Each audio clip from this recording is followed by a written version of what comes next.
Oke, selamat datang. Kali ini kita mau bahas sebuah konsep kuno yang bisa jadi jawaban buat masalah limbah dan konsumsi modern kita. Namanya israf. Coba kita mulai dari sini deh. Sebuah pertanyaan yang kayaknya kena banget ya. Pernah nggak sih Anda merasa capek, kewalahan, sama tekanan buat terus-terusan belanja dan konsumsi? Nah, perasaan kayak gitu, itu sebenarnya gejala utama loh, gejala dari apa yang banyak orang sebut sebagai krisis konsumsi di zaman modern ini. Gejalanya apa aja ya? Kayaknya kita semua udah familiar ya. Mulai dari gaya hidup yang hedonis dan materialistis, belanja impulsif yang nggak terkontrol, buang-buang makanan yang wah masif banget, sampai kita sering konsumsi sesuatu tanpa mikirin, ini gunanya apa sih? Tapi gimana kalau saya bilang solusi atau kerangka berpikir untuk masalah ini tuh sebenarnya udah ada dari berabad-abad yang lalu?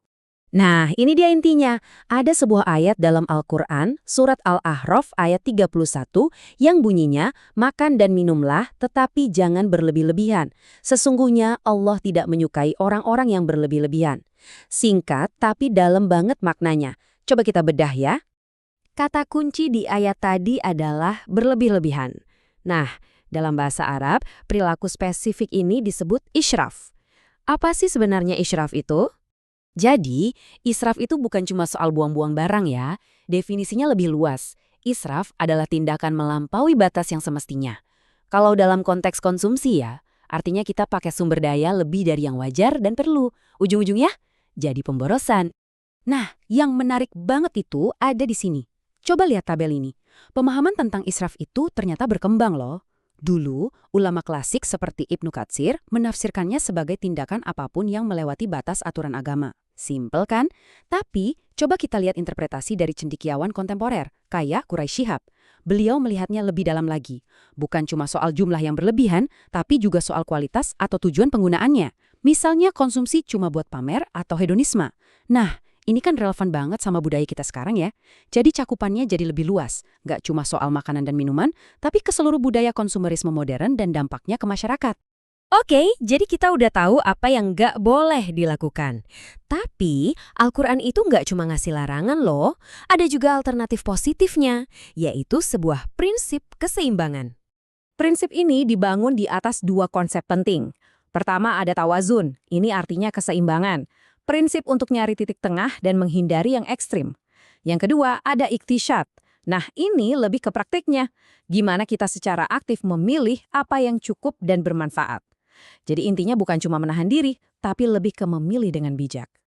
Terus kenapa sih moderasi ini penting banget? Slide ini nunjukin alasannya dengan jelas. Ternyata sikap moderat itu langsung mendukung pilar-pilar utama kesejahteraan. Mulai dari melindungi diri kita sendiri dari bahaya konsumsi berlebihan, mengamankan harta kita dari pemborosan dan utang, menjaga kejernihan akal, sampai memperkuat ketahanan ekonomi keluarga buat generasi mendatang. Lengkap banget kan? Oke, sekarang kita tarik lagi nih benang merahnya. Gimana konsep kuno tentang israf ini nyambung banget sama masalah-masalah modern yang kita bahas di awal tadi? Penting banget buat kita sadari, israf itu bukan cuma satu tindakan tunggal yang selesai gitu aja. Enggak, ini lebih mirip efek domino. Sekali kita melakukannya, ia bakal memicu rentetan konsekuensi negatif lainnya. Buat diri kita sendiri, dampaknya apa? Ya, ini bisa mendorong gaya hidup hedonis, bikin kita kejebak utang konsumtif, ngerusak kesehatan fisik dan bahkan mental, dan akhirnya bikin kita jadi nggak fokus sama hal-hal yang lebih produktif. Kalau kita lihat dampak sosialnya, ini lebih ngeri lagi. Israf itu bisa meningkatkan ketimpangan. Sumber daya jadi nggak terdistribusi dengan adil. Ya, logis saja kan? Kalau ada yang berlebihan, pasti ada pihak lain yang kekurangan. Ini bisa menciptakan kecemburuan dan ketidakseimbangan sosial. Dan terakhir, tentu saja, buat planet kita. Dampaknya udah jelas banget di depan mata. Israf berkontribusi langsung ke tumpukan sampah makanan, sampah rumah tangga yang menggunung, penipisan sumber daya alam yang nggak perlu, dan iya, ujung-ujungnya kerusakan lingkungan. Jadi, setelah kita kupas tuntas masalahnya dan juga solusi dari konsep kuno ini, apa sih pesan utamanya yang bisa kita bawa pulang? Intinya ada di sini, kita perlu mengubah cara pandang kita. Moderasi itu bukan berarti kita jadi punya lebih sedikit, bukan soal pengorbanan. Justru sebaliknya, ini tentang apa yang akan kita dapatkan. Kita bisa dapat kesehatan yang lebih baik, keuangan yang lebih stabil, dan kesejahteraan yang lebih utuh. Nah, ini jadi bahan renungan buat kita semua. Di tengah dunia yang terus mendorong kita untuk mau lebih, gimana kalau ternyata kunci menuju masa depan yang lebih baik itu bukan lebih banyak, tapi sekadar cukup?